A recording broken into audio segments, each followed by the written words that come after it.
Le président de la République a rendu public ce samedi le décret numéro 2026-84 du 4 mars 2026 portant attribution des membres du gouvernement. La décision précise le périmètre d'action des ministres. Hey! J'ai envie de danser. Ouh! Ouh! J'ai envie de danser.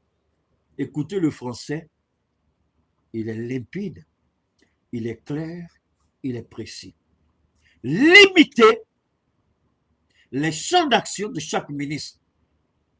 Pourquoi c'est maintenant Ouattara veut limiter les activités des ministres? Vous avez lu, mais permettez au baobab de Dieu de décortiquer pour vous. Chaka, tu es où là? Il faut venir m'insulter. Driss Aïbébi, il faut venir m'insulter. Sanogo, tu es où là? Viens m'insulter. Venez m'insulter. Dès que vous êtes, vous ne savez même pas pourquoi vous êtes au monde. Pourquoi Ouattara décide de limiter les périmètres d'action? Parce que je vous ai dit, Ouattara spirituellement est mort. Je vous ai dit, ils ont dit à Ouattara, rentre, mets de l'ordre dans tes affaires parce que tu n'en as pas pour trop longtemps. Ouh, venez, je vous attends. Venez m'insulter. Ouh, venez, insultez-moi. Si un criminel comme Ouattara doit mourir, quel est le bien le plus important pour la Côte d'Ivoire? C'est de voir ce criminel-là quitter la présidence ivoirienne. Et nous serons là pour dire aux Ivoiriens, c'est votre time, c'est votre heure. Il s'en va, mais attention. On lui a dit, mets de l'ordre dans tes affaires. Vous savez, souvent c'est bon. Laissez-moi de temps en temps me vanter pour que les Drissa, les Chaka, les Wouyoui que vous connaissez là, pour les mettre un peu en boule, comme ça ils vont m'insulter. Parce que les injures, là, ça fait bénédiction de Dieu dans ma vie. Pourquoi on décide de limiter les actions des ministres?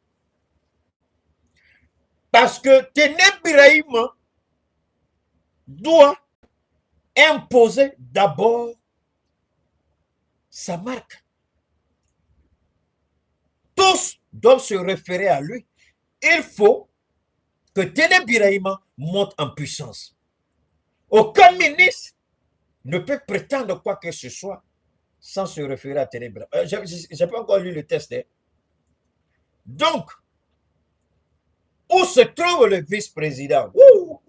Meïlé, tu es où là?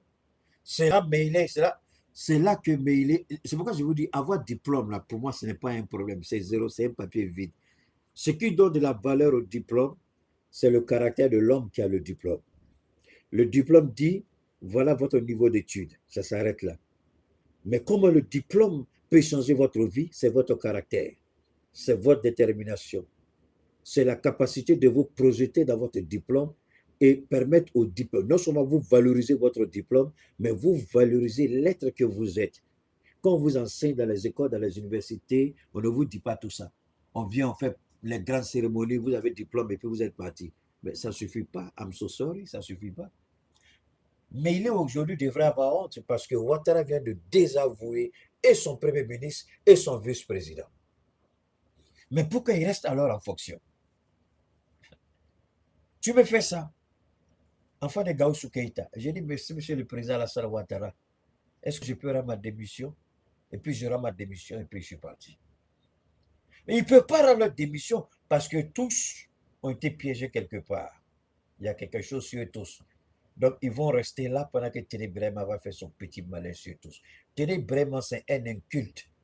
C'est un idiot, c'est un voleur, c'est un criminel, c'est un assassin. Et Ouattara le sait. Si Ouattara laisse Ténèbres Birahim monter seul, ils vont le détruire avant même qu'il n'arrive au point de départ. Donc Ouattara scelle tout sur le sort de tout le monde et met Ténèbres Birahim en puissance.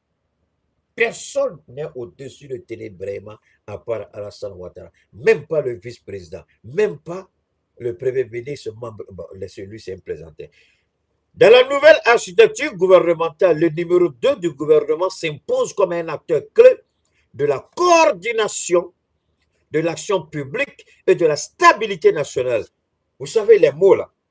Alassane Ouattara est trop fort là. Coordinateur de l'action gouvernementale. Attendez, je vais lire, vous allez voir. Regardez le poste qu'ils ont créé dans le décret. Les Ivoiriens, vous êtes où là? Mais venez, je vous attends. Je ne vois pas les Ivoiriens. Vous êtes où? Venez, sortez-moi votre drapeau là. Sortez-moi votre drapeau. Sortez-moi les drapeaux ivoiriens. Hein? Parce que si vous faites commentaire, on dit vous avez commenté une vidéo de Keïta. Donc sortez drapeau, au moins c'est votre patriotisme. Vous n'avez pas commenté, vous avez juste posté un drapeau.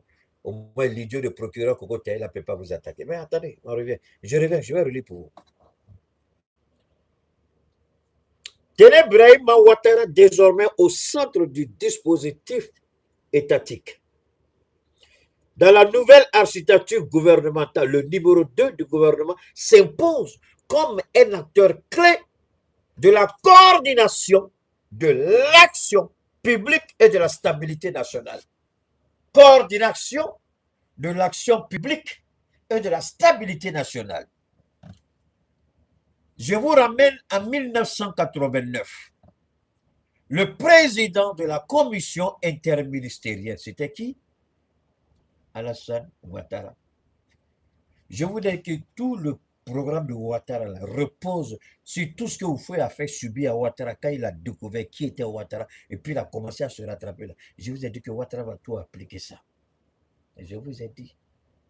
Je vous ai averti. Il y a un vice-président qui a fait de coordination de l'action, blablabla, blablabla, tout ça c'est quoi? Il y a un vice-président, il y a un premier ministre. Mais pourquoi il crée tout ça? Parce que Téné Brahima est celui qui est en réalité le nouveau président de la République de Côte d'Ivoire. Sans être allé aux élections, et je vous ai dit que ce quatrième mandat n'est pas pour Alassane Ouattara. Ce quatrième mandat, c'est pour Téné Brahima. Parce que si Téné lui-même était sorti pendant ces élections, il était foutu. Donc Ouattara est sorti pour gagner les élections et permettre à Téné Brahima un an maximum de pouvoir, 2 ans, 1 an et demi maximum, 2 ans, et puis laisse Téné la suite des opérations et puis se retire. Mais curieusement, tellement il a forcé la drogue, tellement il a forcé, malgré le conseil de ses médecins, et les choses s'empirent, les choses deviennent compliquées, et les choses sont devenues beaucoup plus difficiles pour Ouattara. Donc, le conseil des médecins, je vous ai dit, avant ce décret-là, j'ai parlé. Avant ce décret, j'ai parlé.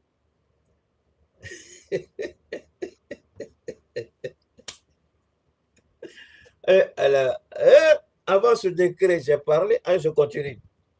Coordination de l'activité gouvernementale. Qu'est-ce que ça veut dire?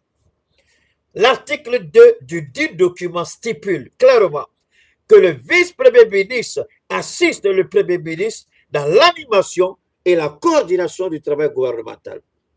Il est également désigné comme suppléant officiel du chef du gouvernement. À ce titre, il est habilité à présider le conseil de gouvernement en cas d'absence ou d'empêchement du premier ministre. C'est pas fini. Cette disposition institutionnelle, un binôme exécutif à la tête de l'appareil gouvernemental. Et vous n'avez rien vu. Défense. Au-delà de ce rôle de coordination, le décret confère à Téné Brahima Ouattara les prérogatives étendues dans le domaine régalien de la défense. Sa mission principale s'articule autour de la restructuration des fonds des forces de défense, autant pour moi, avec pour objectif de bâtir une armée davantage ancrée dans les valeurs républicaines. Le ministre exerce ainsi une autorité directe sur la gestion globale des forces armées, incluant le recrutement, la formation et le déploiement des forces terrestres, aériennes, navales et de la gendarmerie nationale. Il possède également des compétences en matière de justice militaire conformément aux dispositions du Code de procédure militaire. Oh. En matière de bon, c'est trop long, c'est trop long. Voilà. En réalité, je vais casser les papos simples. Alassane Ouattara dit désormais, aucun ministre, même pas le premier ministre, ne peut être au-dessus de son fils adultéré Ténébrève. Alassane Ouattara dit désormais, celui qui va présider, celui qui peut prendre les décisions, ne vous limitez pas seulement parce que je vais vous faciliter les choses. Les conseils des ministres en Côte d'Ivoire, ce sont les mercredis. Et il y a le conseil de gouvernement les mardis. C'est le premier ministre qui prépare le conseil des ministres. Et vous allez voir que désormais, les mardis, c'est Ténébrève qui va s'imposer et c'est Ténébrève qui va animer le conseil de gouvernement avant d'aller au conseil des ministres. À un moment donné, vous allez voir que le même Ténébrève, il n'y aura pas désormais, il n'y aura plus de conseil de ministres. Écoutez encore, le baobab de Dieu, il parle. Très bientôt, les conseils des ministres, ils vont arrêter et ils vont continuer avec les conseils de gouvernement. Et les conseils de gouvernement, c'est Ténébrève qui va, le dernier mot reviendra à Ténébrève, Begremambe le sait, il n'est que la marionnette de Ouattara. Il n'a aucun pouvoir, aucune autorité, même pas Meïlé, le vice-président. Donc, il y aura le conseil de gouvernement et ce sont les décisions du conseil de gouvernement que la femme de Bruno Nabane Kone, conseil, comment on appelle, secrétaire général de la présidence, qui va ensuite remonter les informations qui seront retravaillées avec le directeur de cabinet de la présidence et elle remonte ça à Ouattara. Donc Ouattara va se reposer au maximum. Ça, c'est le premier pas de Ouattara. D'abord, fait de Ténébrève l'homme le plus puissant de tout le dispositif gouvernemental en Côte d'Ivoire. C'est Ténébrève. Deuxièmement, il a affaibli, l'autorité du Premier ministre, deux, l'autorité du vice-président, qui ne sont là que de fait et de nom. La réalité du pouvoir à l'absence d'Alassane Ouattara, c'est Ténébrève. Alassane Ouattara a été un bon élève du fouet. Il a bien compris et il est en train d'appliquer. Donc, maintenant,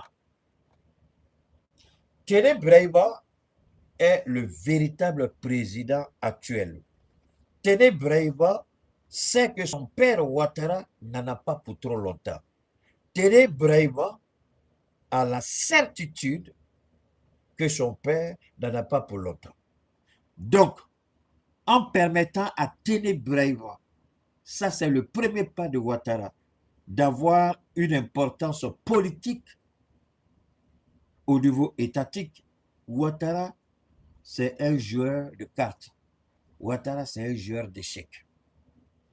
Il pousse le premier pion pour voir la réaction des partis politiques, pour voir la réaction des députés de l'opposition à l'Assemblée nationale, pour voir la réaction de la société civile. C'est un très grand joueur, Ouattara. Vous allez voir que la prochaine étape, Ténébrève aura les mêmes prérogatives que le vice-président. Et le vice-président, là où il est, s'il ment là, devant Dieu, il va aller se justifier. Le vice-président, aujourd'hui, en Côte d'Ivoire, il prie même qu'il soit déchargé de cette fonction-là. Il prie de pouvoir quitter rapidement la fonction de vice-président. Parce que le véritable président, sans être vice-président, le véritable premier ministre, sans être premier ministre, c'est Ténébrève. Et aucun dossier important, parce que, s'il vous plaît, écoutez-moi un instant, que ceux qui veulent me haïr me détestent.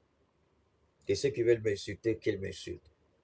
Mais quand ils regardent l'homme qui est arrêté devant eux, là, est-ce que c'est leur, est-ce que je suis leur semblable? Est-ce que je suis leur camarade? Est-ce qu'on joue dans la même cour? Quand ils me regardent, est-ce qu'on peut jouer dans la même cour? Donc, la seule chose qu'ils peuvent faire, c'est de se désabonner ou de quitter le direct. C'est le bien qu'ils peuvent se faire eux-mêmes. S'ils vont souffrir, ils ne peuvent pas m'empêcher, ils ne peuvent pas m'arrêter. Tous les jours que je sors, je suis plus beau, plus galant, plus déterminé, plus engagé. Qu'est-ce que vous préférez? Rien. Alors, Ouattara, merci à toi, ma chérie Christine. Ouattara, désormais, ce que je vous ai lu, c'est un français simple. Je répète, ce que je vous ai lu, c'est un français simple.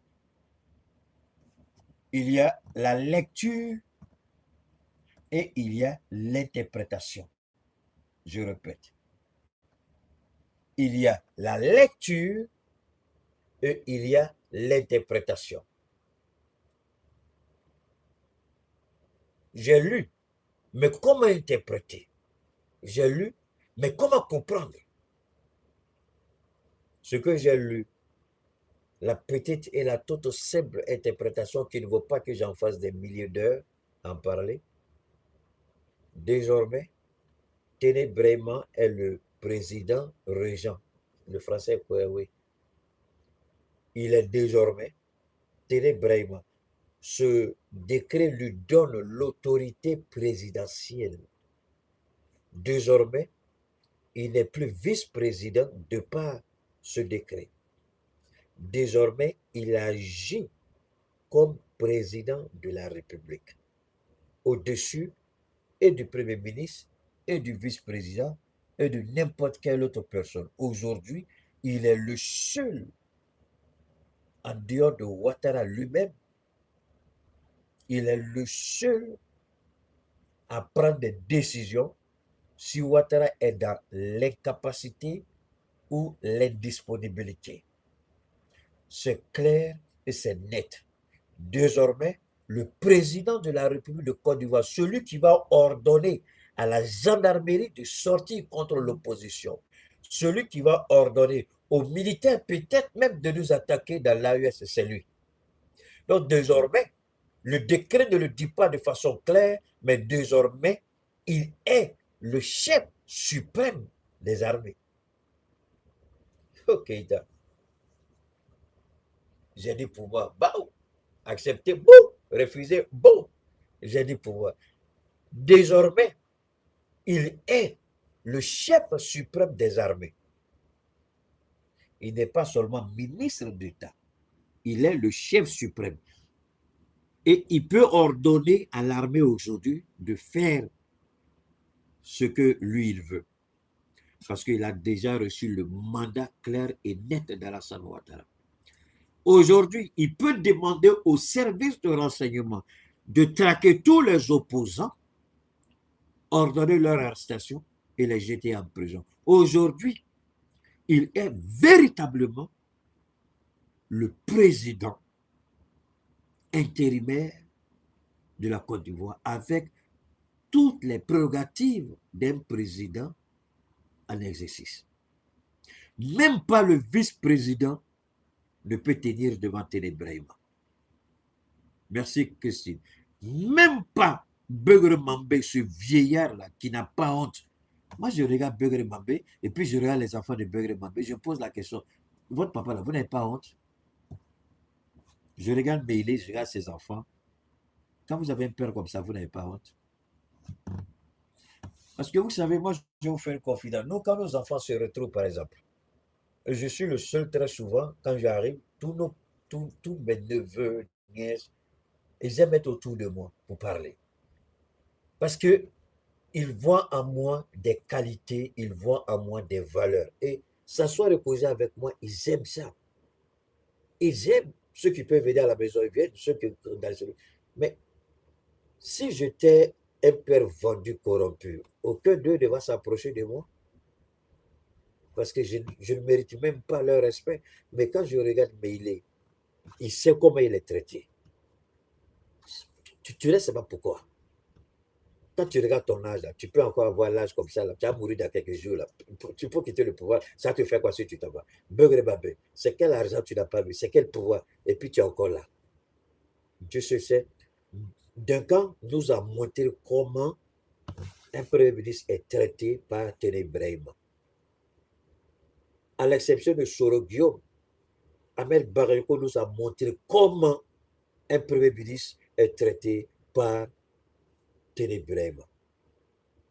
Les deux suffisent. Ahmed est mort, mais Duncan, regardez comment Duncan a été isolé, parce que Duncan a pris le courage de dénoncer ce que Tene Birahima le faisait subir en tant que vice-président. Ouattara l'a coupé de tout. Depuis quand vous avez vu ça? Un ancien vice-président, il est invité en rien. Badou, ça va bien? On ne l'invite même pas. Mais Ouattara a fait de la Côte d'Ivoire. Quelqu'un me disait ici, il m'a arrêté de dire des bêtises. Ouattara, c'est son pays. Il est président, il fait de la Côte d'Ivoire. En tout cas, le temps qu'il lui reste, il fait de la Côte d'Ivoire ce qu'il veut. Sinon, c'est la Constitution qui le dit. Duncan doit mériter. Il doit percevoir autant pour moi tout ce que la Constitution dit pour un ancien président, vice-président, pardon. Il est ancien premier ministre et ancien vice-président. Donc, les deux, il doit les recevoir. Est-ce qu'il le reçoit? C'est Dieu seul qui sait. Est-ce qu'il ne reçoit pas? C'est Dieu seul qui sait. Mais il a aussi dit qu'il doit être invité. Il peut décider lui-même de ne pas aller, mais il doit être invité. Mais qui fait les invitations? C'est la nièce Alassane Ouattara, la secrétaire générale de la présidence. Elle exclut tous ceux qui ont osé affirmer leur liberté, leur indépendance. Ce qui est d'ailleurs consacré et consenti dans la Constitution. Ce que la Constitution dit, ces idiots-là, ils s'en fichent, ce n'est pas leur problème. Donc c'est pourquoi je suis content, parce que quand je vois ça, ça veut dire qu'Alassane Ouattara n'en a pas pour trop longtemps. Parce que s'il y a quelqu'un qui aime préserver le pouvoir, s'il y a quelqu'un qui est jaloux et aigri, s'il y a quelqu'un qui ne veut pas partager le pouvoir, c'est bien Alassane Ouattara. Aujourd'hui, il est contraint de partager le pouvoir. Aujourd'hui, il est contraint de lâcher du lest. Aujourd'hui, il est contraint de laisser une grande partie de son pouvoir entre les mains de Tene Birahima et se reposer. Parce que les dernières nouvelles qu'on lui a données quand il allait en France, ce n'est pas les bonnes nouvelles. Et vous avez vu comment il est rentré en Côte d'Ivoire. Et je vous ai dit, s'il n'arrête pas, il sera dans le fauteuil roulant. Vous m'insultez, mais pourtant votre champion m'écoute. Qui a dit qu'il va s'asseoir dans le fauteuil roulant? C'est pas moi. Parce qu'il il dit, Dominique, attends. Dominique, attends. Il appelle Dominique, il appelle Téné, et puis il appelle sa nièce, et puis ils appellent la mère d'Aniamal. On dit, attends. Lui, là, est-ce que c'est un homme normal? On dit, président, pourquoi? Il dit, mais tout ce qu'il a dit, quand je prends une décision, il parle, et puis c'est lui qui. Moi, je tape toujours au poteau. On dit, ah, président, lui là, personne ne le connaît. Il est comme ça. Il dit, donc, ce qu'il est en train de dire, je vais dans le fauteuil roulant, c'est vrai. On dit, ah, président, si tu ne fais pas, tu risques d'être dans le fauteuil roulant, parce que lui là, quand il parle, ça arrive. Il dit, mais c'est quel genre d'homme il est? Il dit, ah, président, il faut laisser ça. Il se proclame un baobab de Dieu. Et puis Ouattara, elle réfléchit, jusqu'à. Il dit donc, j'ai pas le choix. Il dit, ah, président, il a dit pour lui, hein, si tu veux la fauteuil roulant, il ne faut pas écouter. On dit, on ne peut pas le payer, il va se taire. Il dit, ah, président, lui, là, il s'en fout d'argent. Mais comment il s'en fout? Tout le monde peut être payé, non? Tout le monde a un prix. Il dit, lui, là, son prix, là, c'est la liberté de la Côte d'Ivoire. Président, c'est un prix qui est trop lourd pour toi. Il dit, ah, ça, je ne suis pas d'accord, je ne peux pas accepter la liberté des Ivoiriens. On dit, ah, non, président, tu as fait ce qu'il a dit. Et puis, il sort son décret. Bon, je vais me reposer, il n'a qu'à m'oublier. Je ne vais pas te laisser. Je vais t'allumer jusqu'au dernier jour de ta vie minable sur la terre des hommes. Parce que tu ne mérites pas de vivre. Mais tu ne vas pas mourir comme ça, Alassane Ouattara. J'ai averti tous les imams qui vont, soi-disant, faire lecture de Coran et faire sacrifice. Dieu va vous humilier et Dieu va vous frapper. Tous les petits pasteurs, aux gros fantômes, voleurs, manipulateurs, corrompus, assassins que vous êtes là, si vous tentez de dire que vous avez fait des prières d'intercession, Dieu va vous détruire votre église. J'ai dit pour moi. Donc Alassane Ouattara, il a compris. Il dit, il va se reposer. Tene Birahima va faire l'exercice du pouvoir. Sans être président, il va exercer la présidence. Et ça veut dire quoi? Ça veut dire qu'il a les pleins pouvoirs, mais il n'a pas le mandat du peuple de Côte d'Ivoire. Le mandat, c'est son père qui lui donne, puisque son père a reçu le mandat du peuple. D'ailleurs, même, est-ce qu'il a reçu le mandat même? Élection, elle a truqué, non? Laissons ça.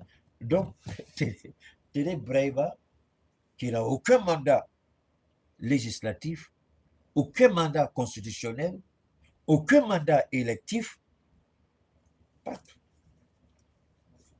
Il est en haut. Alors, tenez vraiment, j'ai une bonne nouvelle pour toi. C'est avec ça que je vais conclure la Côte d'Ivoire et puis on va aller en Iran. Tenez vraiment, j'ai une bonne nouvelle pour toi. Je sais que les hommes de Tenez vraiment sont là.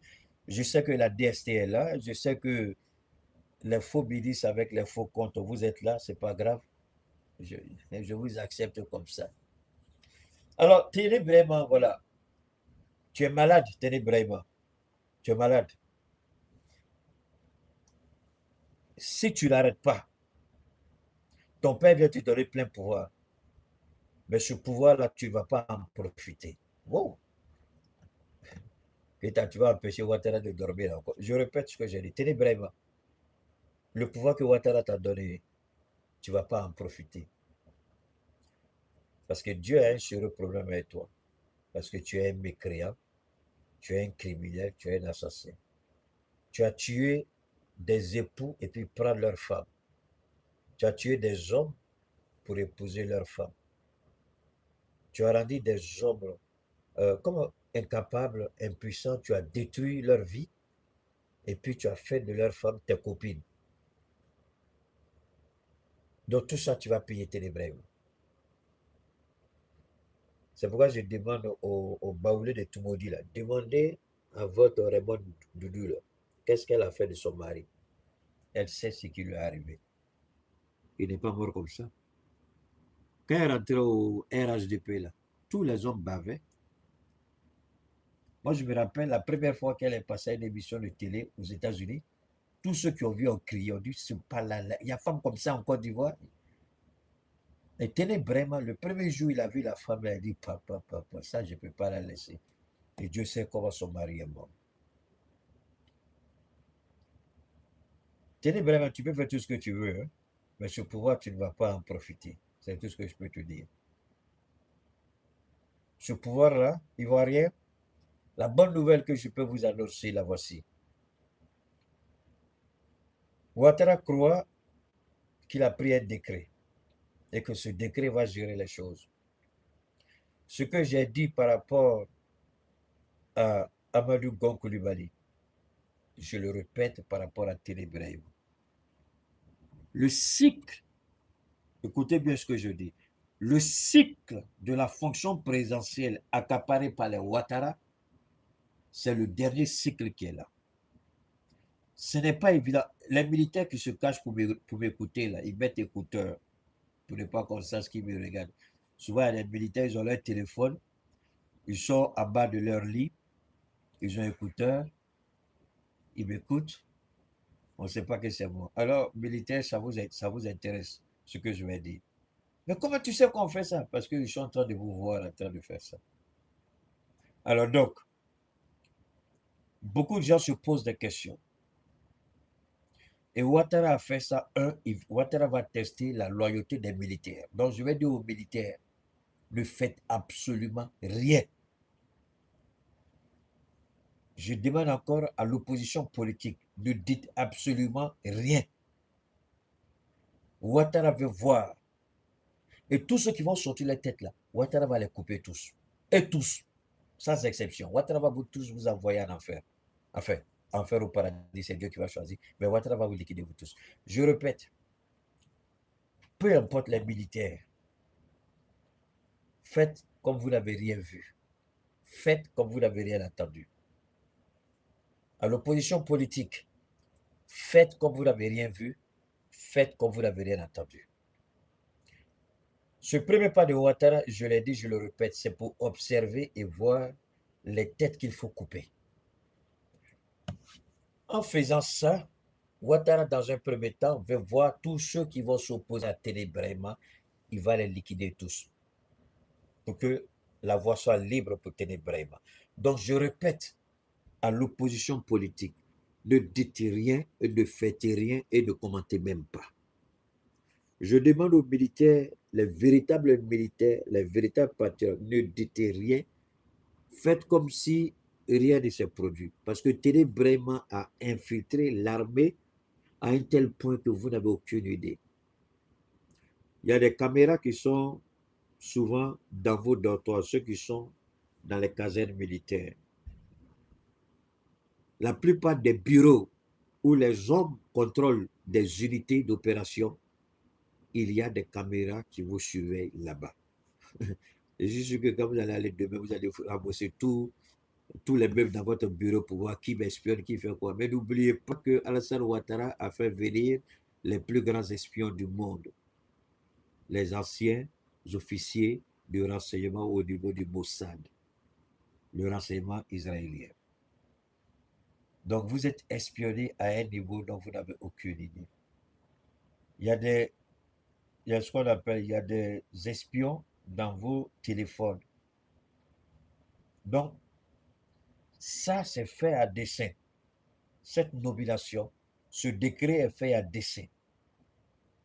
Et les Israéliens sont là, en alerte maximale.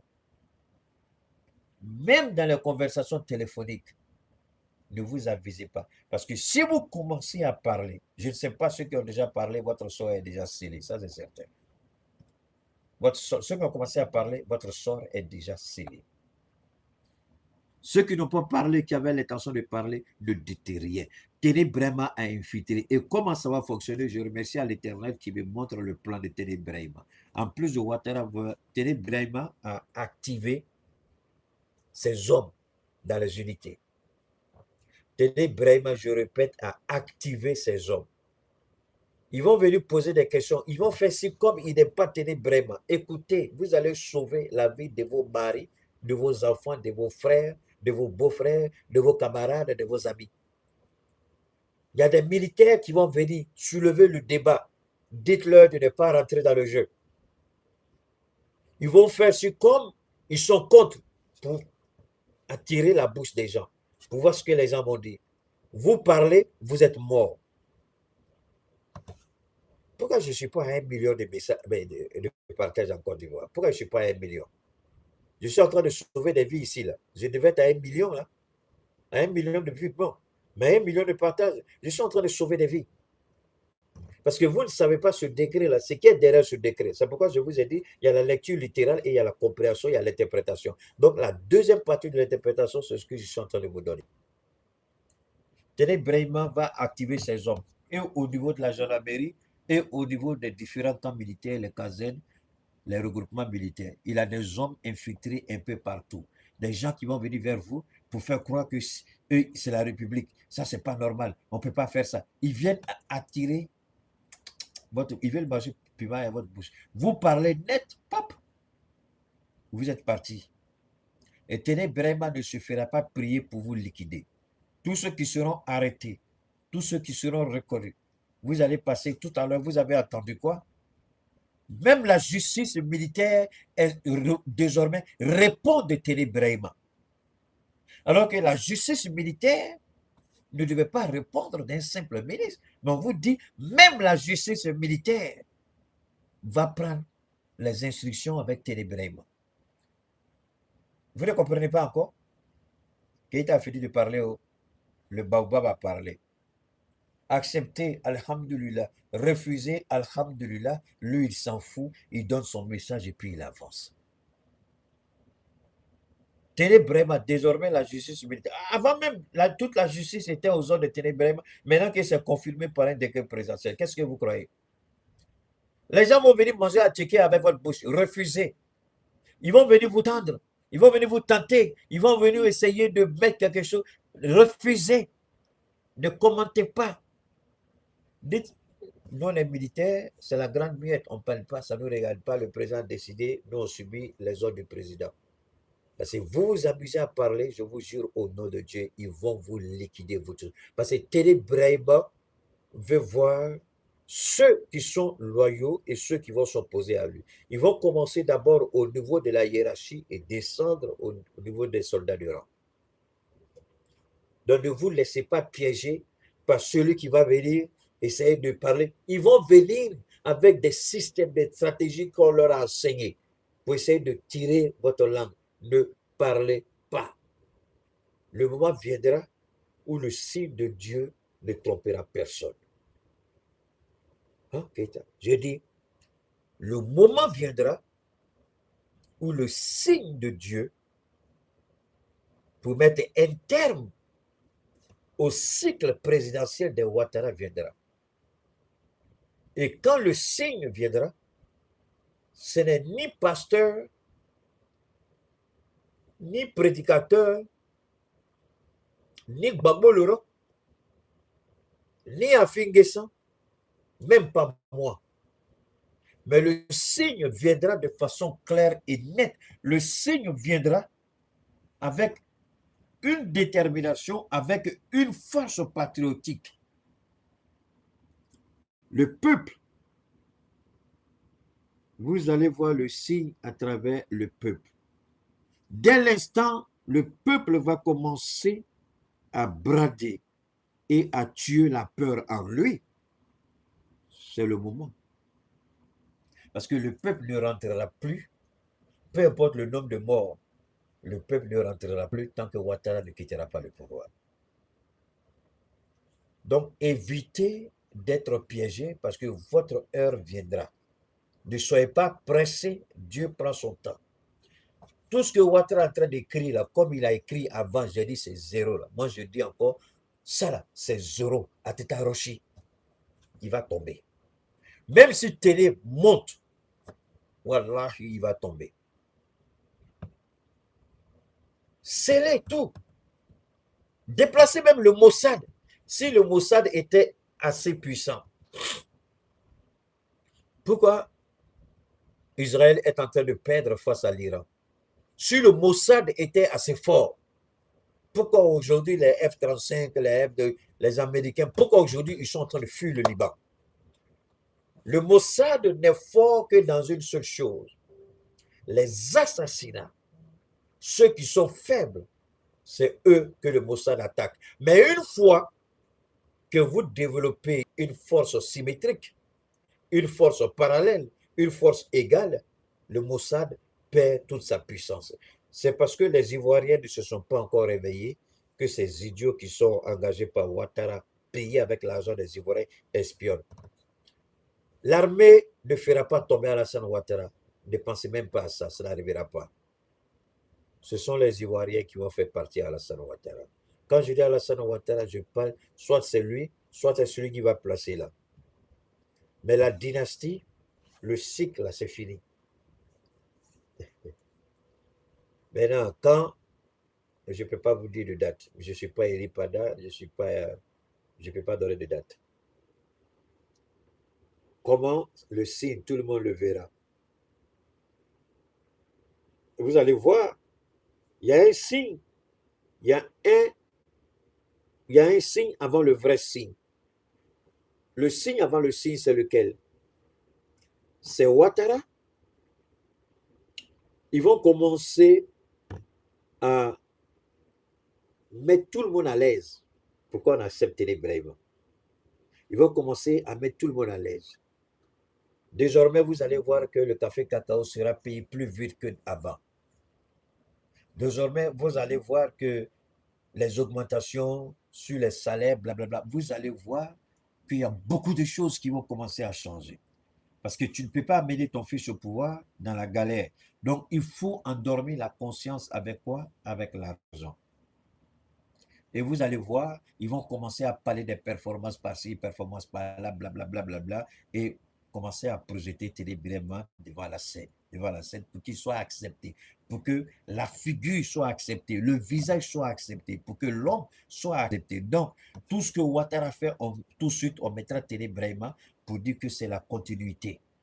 Et vous allez voir, les actions, ils vont commencer à vous pomper les actions, et dire que c'est la continuité, pour que cela soit ancré dans l'esprit des Ivoiriens et accepté ténébrèvement. Ouattara est en train de casser tous les verres dans sa maison. Pourquoi il fait ça? Parce que je veux ta chute. Parce que je veux que tu tombes. Parce que tu as trop tué et tu n'as pas rendu compte. Tu as trop volé et les Ivoiriens végètent. Tu es malhonnête, tu n'as pas été honnête. Tu as trompé et tu as trahi tout le monde. Voilà pourquoi je fais ça. Alors, on va revenir maintenant où? En Iran. Ok. on dit à des détournements. Je vais faire la transition avec mon petit frère Soulé. Jusqu'à présent, Soulé n'a pas compris, hein. Les Soulé les Soulé de Paris haute là, qui sont là-bas là. Ils ne savent pas qu'ils sont en train de faire le jeu d'Alassane Ouattara sans se rendre compte. Les détournements. Qu'est-ce que j'ai dit tout à l'heure? J'ai dit pourquoi Beugre ne peut pas partir? Parce qu'ils ont quelque chose sur Beugre. J'ai dit pourquoi Meïlé ne peut pas partir? J'ai dit ils ont quelque chose sur Meïlé. C'est pas ce que j'ai dit. Mais les Soulé là, ils sont en train de faire le travail de Ouattara sans se rendre compte. La communication, elle est perfide. La communication, elle est malicieuse. Si tu n'as pas un certain degré de niveau, souvent tu sors. Attention, je n'accuse personne ici, hein. Je ne les accuse pas. Mais quand je regarde ça, je ris parce qu'ils font le travail de Ouattara. Maintenant, on dit, ah, Ouattara travaille. Ah, il y a des ministres qui ont volé. Ah, on va attraper. Mais les ministres qui ont volé, là, c'est pour dire que, mais on va détourner votre attention pour dire, les ministres ont volé, ont volé, ont volé. Et puis en même temps, tenir vraiment désormais comme c'est lui le coordinateur général de toutes les actions. Mais eux, ils ne se rendent même pas compte que Télé vraiment coordinateur, ils sont en train de faire la communication de Télé vraiment sans se rendre compte. Ils croient qu'ils attaquent les ministres, ils disent, mais on les, sans se rendre, c'est fait exprès. C'est maintenant eux se rendent compte là. Les gens sont en train de faire, ils viennent de commencer leur 20e mandat, enfin 4e mandat, 20 ans, et c'est maintenant ils se rendent compte. Mais c'est fait à dessein. C'est fait de façon volontaire pour qu'on voit ces ministres-là comme ceux qui ont détourné. Et maintenant, on a dit que, bon, comme Télé Brem est là maintenant, donc on va les attaquer en justice. Tous ceux qui ont volé, ils vont les répondre devant la justice. Mais est-ce que ce n'est pas le travail de Télé Brem qui est là? À leur place, moi, je ne vais même pas parler de ça. Je me tais et puis je les regarde. Parce qu'aujourd'hui, toutes ces actions, vous allez voir que les ministres qui seront arrêtés et traduits en justice, on dira que c'est le coordinateur général qui a fait ça. Qui va porter le chapeau, qui va remporter le prix, qui sera applaudi, c'est Télé Brahim. Est-ce qu'ils savent qu'ils sont en train de faire le travail de Télé Brahim sans se rendre compte? C'est aussi ça la communication. La communication, c'est pas toujours sorti pour dire ils ont fait ça, ils ont fait ça. C'est à peu près la même chose avec les terroristes. Quand vous sortez, vous parlez des actions des terroristes, des actions des terroristes. Mais vous faites la communication des terroristes, mais c'est la même chose qui est là. Ils sont en train de faire la communication de Télé Brahim sans se rendre compte. Puisque désormais, c'est lui qui prend les choses en main. Désormais, c'est lui. Est-ce que Beugre Mandé peut empêcher Télé Brahim s'il n'est pas d'accord avec un ministre voleur, que Télé Brahim veut que ce ministre soit traduit en justice? Est-ce que Beugre Mandé peut empêcher ça? Il ne peut pas. Mais en traduisant ces ministres en justice, c'est le coordinateur général, qui est le coordinateur de l'action gouvernementale. C'est lui qu'on verra. On dit, ah, il a fallu que Télé Brahim arrive pour qu'on voit ça. Il a fallu que Télé soit là pour qu'on voit ça.